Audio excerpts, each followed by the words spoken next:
দিনে দুপুরে চলল গুলিবিদ্ধ হয়ে গুরুতর আহত এক রেলকর্মী। ঘটনাটি ঘটেছে মুর্শিদাবাদ থানার কুমোরপাড়া এলাকায়। জানা যায় বাড়ির সামনেই দাঁড়িয়েছিলেন ওই রেলকর্মী সুকুমার রায়। পেছনে কলাবাগান থেকে হঠাৎই একটি গুলি এসে তার হাতে লাগে। তড়িঘড়ি মুর্শিদাবাদ মেডিকেল কলেজে নিয়ে এসে ভর্তি করা হয় তাকে।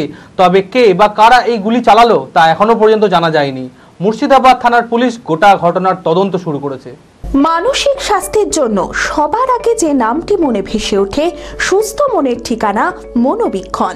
যোগাযোগ নাম্বার 7477799516। শুক্রবার দুপুরে নিজের বাড়ির সামনে দাঁড়িয়েছিলেন রেলকর্মী সুকুমার রায়। রেলের গেটম্যানের কাজ করেন তিনি। বাড়ির পিছনের কলাবাগান থেকে হঠাৎই একটি গুলি এসে তার হাতে লাগে। তড়িঘড়ি মুর্শিদাবাদ মেডিকেল কলেজে নিয়ে এসে ভর্তি করা হয় তাকে।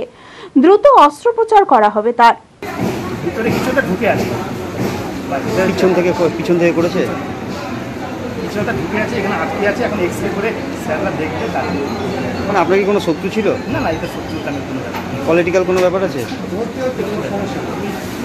পিছন দিকে হাতে গুলিটা লেগে। এখন গুলি কি এখনো পর্যন্ত বুঝতে পারছি না। যতক্ষণ অপারেশন আগে আমরা নিয়ে এসে হসপিটালে ভরেছি। ওখান থেকে নিয়ে এসে থানা থেকে লোক এসেছিলো, বর্ধমান থানার লোক এসেছিলো, আমাদের সঙ্গে অনেক সাহায্য করেছে, আমাদেরকে কাগজপত্র করে দেওয়ার জন্য। লোক আচ্ছা হয়ে আছে এখন। ব্যান্ডেজ তো এখানে ঢুকেছে, এখানে একটা কিছু আটকে আছে, বেরোয়নি। সেটা এখন অপারেশন না করলে সেটা বলতে পারবো না।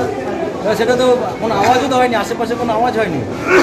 এখন সেটাও বলতে পারছেন কি হয়েছে, কি ঢুকে আছে সেটা বলতে পারছেন। তবে কে বা কারা গুলি চালালো তা এখনো জানা যায়নি। কিন্তু পরিবারের দাবি, ঘটনার সময় বিএসএফ ক্যাম্পে ফায়ারিং চলছিল, সেই গুলি এসে লাগতে পারে বলেও অনুমান পরিবারের।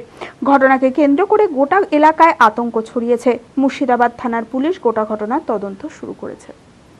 অ্যাকচুয়ালি ঘটনাটা হচ্ছে 11:40 নাগাদ ঘটনাটা ঘটেছে। উনি এখানটায় পুরো সামনেটায় দাঁড়িয়েছিল। দাঁড়িয়ে থাকা অবস্থায় কোন সাইড থেকে কিভাবে আসলো কেউ কিছু দেখতেও পারেনি, বুঝতেও পারেনি। হঠাৎ করে হাতে কিছু একটা ঢুকে গেল। এবার সেটা গুলি না কি আমার শরীরটা বলতে পারছি না, সবাই আন্দাজ করছে যে গুলি হতে পারে। না, উনি তো এইভাবে দাঁড়িয়েছিল পুরো, কোথা থেকে কিভাবে আসলো বুঝতে পারছি না। সবাই আন্দাজ করছে যে বিএসএফ ক্যাম্প থেকে তখন ফায়ারিং হচ্ছিল। হ্যাঁ, তখন সেই সময়টা রানিং চলছিল।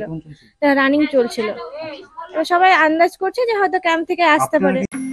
অর্ধসৈনিক ক্যান্টিন জনসাধারণের জন্য আপনার পরিবারের নিত্য প্রয়োজনীয় মুদিখানার সামগ্রী, বিভিন্ন নামি দামি কোম্পানির প্রসাধনী, ইলেকট্রনিক ও গৃহের সরঞ্জাম, ফুটওয়্যার, আরো অনেক কিছু অতি সুলভ মূল্যে পাওয়া যায়। আসুন আমাদের শোরুমে আর পেয়ে যান আপ টু 40% ডিসকাউন্ট। প্রতিদিন সকাল 9টা থেকে রাত 10টা পর্যন্ত আমাদের দোকান খোলা রয়েছে। ঠিকানা ইন্দ্রপ্রস্থ মোড়, ইন্দিরা গান্ধী স্ট্যাচুর সন্নিকটে, বহরমপুর, মুর্শিদাবাদ। যোগাযোগ নাম্বার 7795212422।